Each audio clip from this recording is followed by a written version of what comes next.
Hello and welcome to 100% marks. आज के video में हम लोग सीखने वाले हैं nutrition in human beings. Previous videos में हमने सीखा था दैट हेटेरोट्रॉफ्स ज़्यादातर होलोजोइक न्यूट्रिशन करते हैं। होलोजोइक न्यूट्रिशन में 5 स्टेप्स इन्वॉल्व होते हैं, जैसे कि आप अपनी स्क्रीन पर देख सकते हैं that the first step is ingestion, followed by digestion, then absorption, उसके बाद एसिमिलेशन और lastly egestion.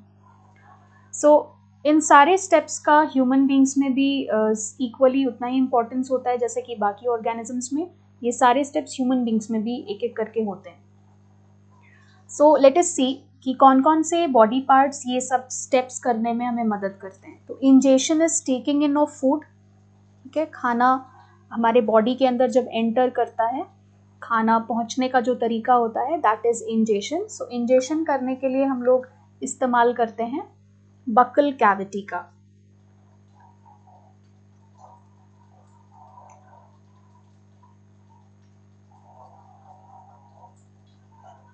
Okay, buccal cavity in short mouth का इस्तेमाल करते हैं। माउथ के अंदर आपके टीथ आ जाएंगे, टंग आ जाएंगे, ओके, सलाइवरी ग्लैंड्स आ जाएंगे। ये सारे चीज़ों को एक साथ में अगर बोला जाए तो हम उसको बकल कैविटी या ओरल कैविटी भी बोल सकते हैं। So that particular part of the body helps in ingestion. उसके बाद जो नेक्स्ट स्टेप होता है डाइजेशन का, दैट मीन्स आपने जो खाना खाया उसको छोटे छोटे पार्ट्स में डिवाइड करना, सिंपलर पार्ट्स में कन्वर्ट करना, उसको हम कहते हैं डाइजेशन। सो डाइजेशन करने के लिए आपके बॉडी में it starts from the buccal cavity itself. आपके माउथ से ही डाइजेशन स्टार्ट होता है बिकॉज हम उसको च्यू करते हैं, ठीक है, खाने को चबाते हैं। सो ऑब्वियसली वो भी उसको छोटे छोटे पार्ट्स में कन्वर्ट कर रहा है। और वहाँ पर माउथ में हम लोग आगे पढ़ेंगे दैट कार्बोहाइड्रेट जो न्यूट्रिएंट होता है उसका तो न्यूट्रिशन ही आपके माउथ से स्टार्ट होता है बिकॉज हमारे माउथ में सलाइवा है जो कि उसको सिंपलर पार्ट्स में पार्शियली डाइजेस्ट करना माउथ में ही शुरू कर देता है। सो बकल कैविटी में डेफिनेटली डाइजेशन का शुरुआत होता है। ओके, इसके बाद इस डाइजेशन को थोड़ा और कंप्लीट किया जाता है इन द स्टमक, हमारे पेट में, स्टमक में, और फाइनली ये कंप्लीट होता है स्मॉल इंटेस्टाइन में। ओके, सो ये तीनों पार्ट्स मिल करके डाइजेशन का स्टेप कंप्लीट करते हैं। आफ्टर डाइजेशन, जैसे हमने सारे पार्ट्स को, सारे फूड मटेरियल्स को स्मॉलर पार्ट्स में डिवाइड कर लिया, उसके बाद नेक्स्ट स्टेप होता है एब्जॉर्प्शन का। मतलब जो भी हमने डाइजेस्ट किया है, जो भी सिंपल पार्ट्स में कन्वर्ट किया है खाने को, उससे जो भी न्यूट्रिएंट्स हैं अब उसको एब्जॉर्ब करने का टाइम आ गया। ठीक है, जो भी हमने न्यूट्रिएंट्स कन्वर्ट किया डाइजेस्ट करने के बाद, अब उसको एब्जॉर्ब करवाना है हमारे बॉडी में। तो जितना भी एब्जॉर्प्शन होता है all of that occurs in the small intestine. That means small intestine का डुअल नेचर है, जैसे कि अभी आपने देखा कि वो डाइजेशन को भी कंप्लीट करता है, at the same time absorption करने में भी मदद करता है। मतलब स्मॉल इंटेस्टाइन 2 काम कर सकता है, डाइजेशन का स्टेप भी करता है और एब्जॉर्प्शन का स्टेप भी करता है। आफ्टर एब्जॉर्प्शन, जैसे न्यूट्रिएंट्स एब्जॉर्ब हो गए हमारे बॉडी में, उसके बाद नेक्स्ट स्टेप होता है एसिमिलेशन। एसिमिलेशन मतलब जो हमने खाना खाया, डाइजेस्ट किया, उसके बाद उसको, उसके न्यूट्रिएंट्स को एब्जॉर्ब किया। अब न्यूट्रिएंट्स का हम इस्तेमाल कहाँ पर करने वाले हैं? जो भी न्यूट्रिएंट्स हम एब्जॉर्ब करते हैं उनका इस्तेमाल सेल्स में होता है, बॉडी के डिफरेंट सेल्स में होता है। जैसे कि अगर हमने अगर कार्ब्स खाया है, कार्बोहाइड्रेट कंज्यूम किया है, तो कार्बोहाइड्रेट कंज्यूम करने के बाद जब वो न्यूट्रिएंट में कन्वर्ट होगा और एब्जॉर्ब होगा तो वो शुगर के फॉर्म में एब्जॉर्ब होता है। तो उस शुगर का इस्तेमाल हम लोग फर्दर कहाँ पर करते हैं? हमारे सेल्स में करते हैं टू रिलीज एनर्जी। उसी तरीके से प्रोटीन से एब्जॉर्ब होकर हमें मिलता है amino acids, and amino acids का इस्तेमाल फिर हम फर्दर करते हैं ताकि हमारे सेल्स को हम रिपेयर कर सकें, न्यू सेल्स बना सकें।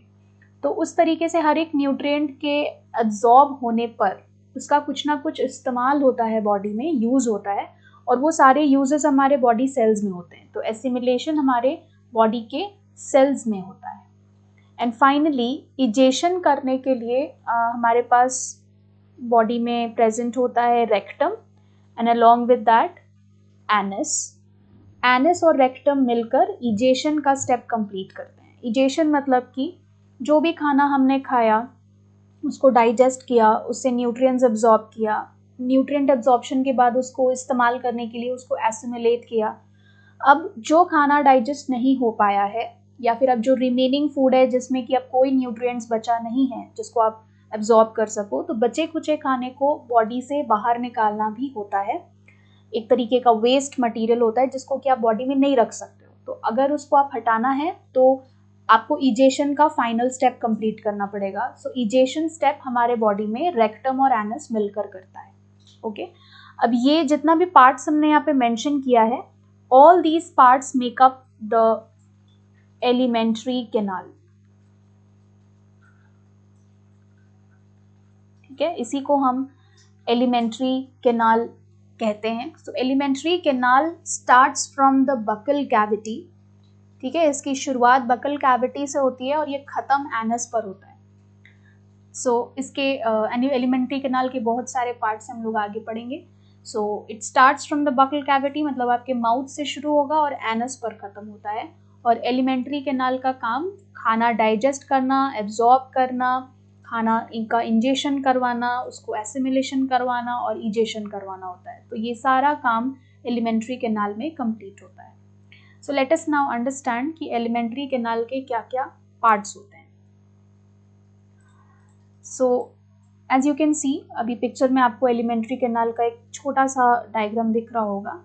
इस डायग्राम में अलग अलग पार्ट्स मेंशन्ड है। ठीक है, जैसे यहाँ पे फर्स्ट मेंशन्ड है oral cavity. Oral cavity same as buccal cavity, उसी का दूसरा नाम होगा बकल कैविटी। ओके, सो ये पर्टिकुलर पार्ट बकल कैविटी है।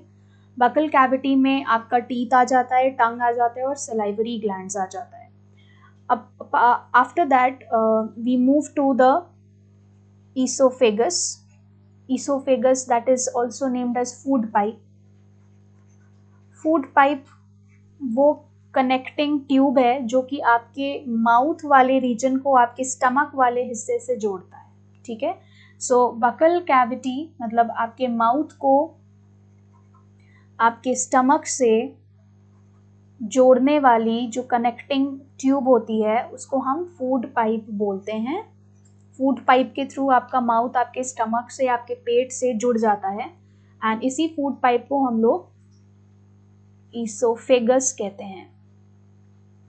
ठीक है, इसी का एक और नाम होता है ईसोफेगस। फूड पाइप को हम लोग सिंपल वर्ड्स में फूड पाइप बोलते हैं, साइंटिफिकली नेम बोलेंगे तो ईसोफेगस बोलना होगा।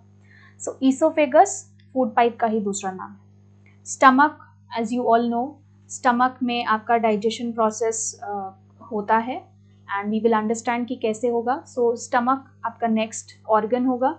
स्टमक के किनारे आपको यहाँ पे लिवर दिख रहा है। सो लिवर का भी हम लोग फंक्शनिंग पढ़ेंगे, इसकी उसका काम क्या है। और लिवर से जस्ट नीचे आपको यहाँ पर गॉल ब्लैडर दिख रहा है, गॉल ब्लैडर का भी फंक्शन हमें पढ़ना है।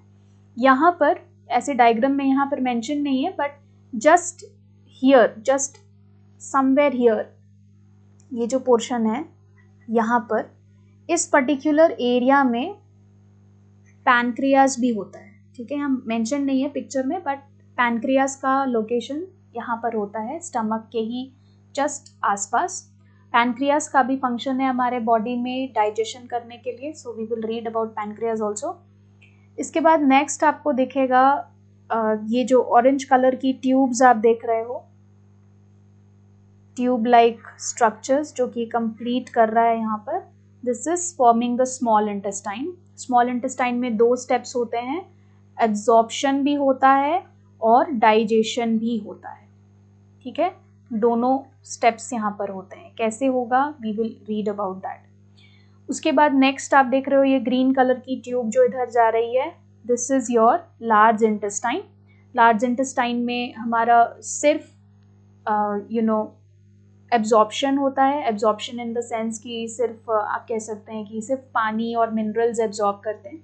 तो एक चीज़ और है जो हम लोग यहाँ पर लिख सकते हैं कि एब्जॉर्प्शन स्मॉल इंटेस्टाइन में भी होगा and a bit you can say कि लार्ज इंटेस्टाइन में भी होता है, लेकिन लार्ज इंटेस्टाइन में न्यूट्रिएंट्स एब्जॉर्ब नहीं होता है। That's one thing that you have to remember कि लार्ज इंटेस्टाइन में सिर्फ वाटर और मिनरल्स एब्जॉर्ब होते हैं। ठीक है, इसलिए मैंने शुरू में यहाँ मेंशन नहीं किया था, बट अगर आप वाटर मिनरल के एब्जॉर्प्शन को भी इंक्लूड करते हो तो लार्ज इंटेस्टाइन में भी a bit of absorption takes place.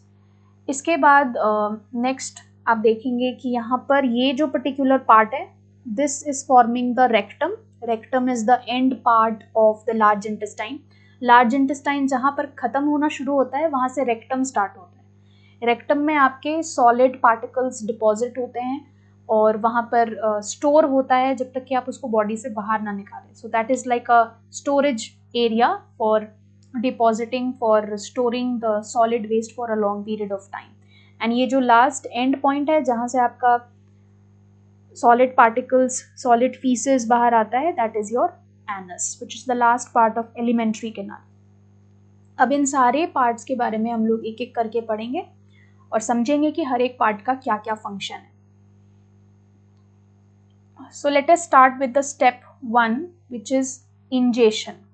Okay, ingestion through buccal cavity. So buccal cavity, जैसे मैंने पहले ही आपको बोला कि buccal cavity में बहुत सारे parts होते हैं. It is consisting of the teeth. Okay, it is consisting of the tongue, and it is consisting of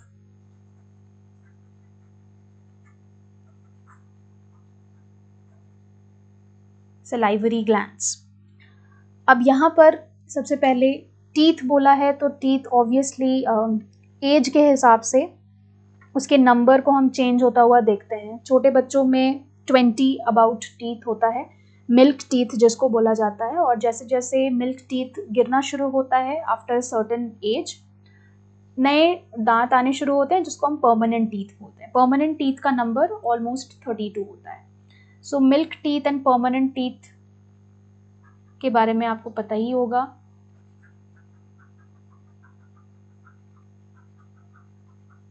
So it is about 20 in number, it is about 32 in number. These are kind of temporary. ये permanent नहीं होते हैं, टूटते हैं, फिर नए दांत आ जाते हैं तो उन नए दांतों को हम permanent teeth बोलते हैं। एंड जैसे इसका नाम है वैसे इसका नेचर भी है। ये परमानेंट टीथ है, एक बार टूट गया तो फिर दोबारा से परमानेंट टीथ नहीं आता है। So this is milk teeth is coming or it is emerging in a person's body, in a child's body at the age of 6 months to 1 year. emerge होता है ये, मतलब दांत आने का जो समय होता है मिल्क टीथ का वो 6 महीने से 1 साल के अंदर में आ जाता है एक न्यू बॉर्न बेबी में। ओके, वही परमानेंट टीथ के आने का जो समय है, जो एज है कि जिस एज में ये टीथ आना शुरू होगा, that is starting from 8 years of age. 8 साल के समय से ये आना स्टार्ट होता है and completes to about you can say to 12 years 13 years तक भी आप देखते हो कि परमानेंट टीथ किसी किसी बच्चों में आता रहता है। So that is all about the teeth. What about tongue? Tongue में प्रेजेंट होते हैं taste buds. Okay, taste buds मतलब कि जो आपको डिफरेंट तरीके के टेस्ट फील करने में हेल्प करे, वैसे को हम कहेंगे कि वो टेस्ट बर्ड्स हैं। टेस्ट बर्ड्स आपको डिफरेंट तरीके का टेस्ट फील करने में मदद करते हैं, लाइक सॉल्टी टेस्ट, स्वीट, सार टेस्ट और बिटर टेस्ट। ठीक है, नमकीन, मीठा, खट्टा, तीखा, कड़वा, जो भी टेस्ट होता है वो सारा आपका टंग सेंसेशन क्रिएट करता है और उससे आपको समझ आता है कि what kind of food you are eating.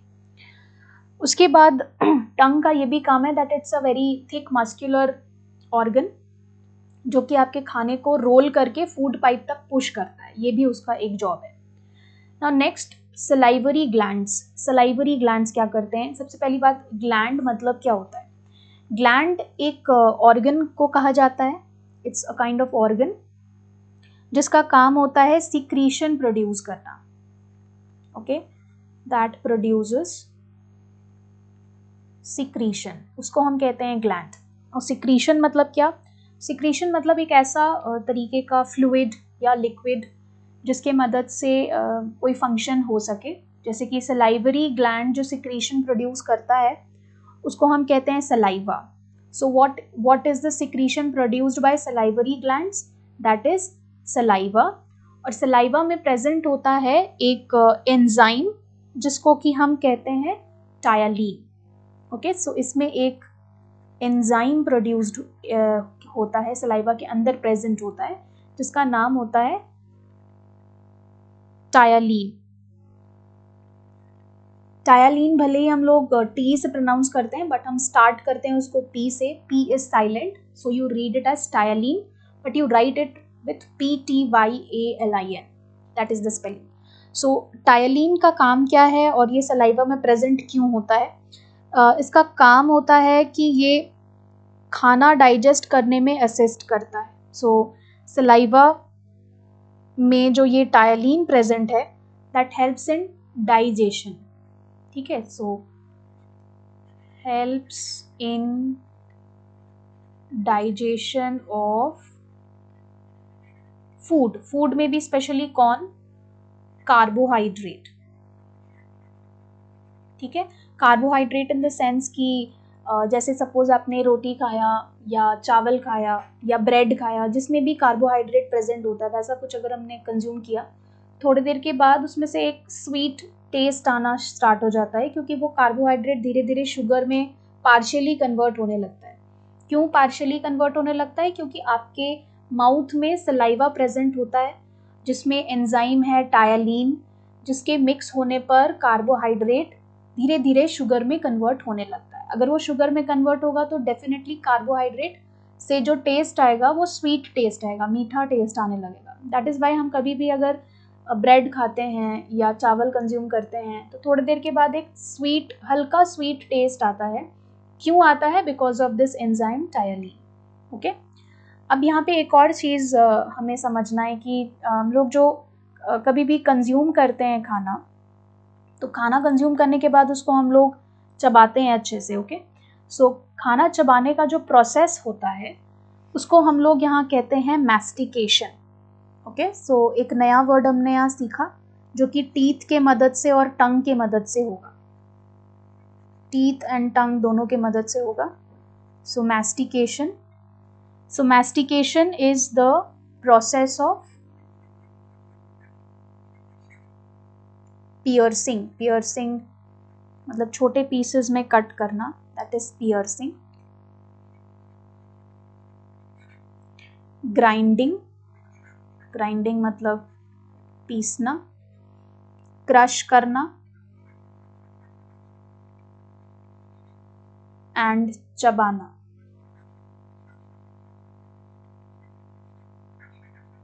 इसको हम कहते हैं मैस्टिकेशन। तो जब हमने इंजेशन किया तो इंजेशन करते वक्त सबसे पहला चीज़ हम क्या करते हैं? मैस्टिकेशन करते हैं।